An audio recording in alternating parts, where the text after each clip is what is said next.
اللهم صل وسلم وبارك على سيدنا محمد. أكلة النهاردة سبانخ، أكلة مغذية ومفيدة وجميلة جدا. في ناس ما بتحبهاش لكن هي في الحقيقة مغذية. ما تنسوش أهل غزة والسودان من دعواتكم. أنا هنا هوريها لكم هخرطها ازاي. معايا حزمة كزبرة هخرطها، وما شاء الله كانت طعمها جميل.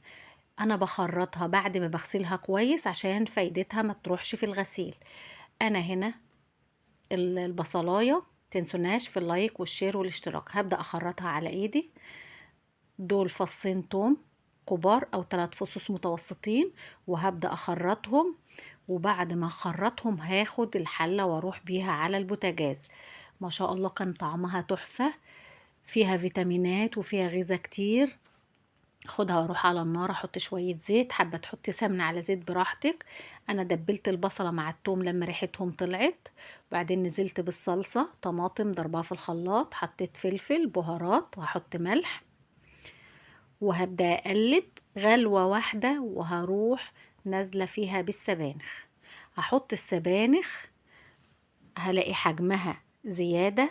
بعد ما اسيبها تغلي غلوة حجمها هيقل، هبدأ ازودها شوية شوربة.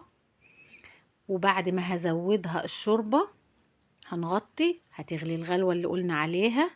وبعد ما تغلي وهتهدى معايا حجمها هيقل معايا، هبدأ ازود شوربة زي ما حضراتكم شايفين. ما شاء الله كان طعمها تحفة مؤذية وحلوة. ما تنسوناش في اللايك والشير والاشتراك. اشوفكم على خير ان شاء الله، والسلام عليكم.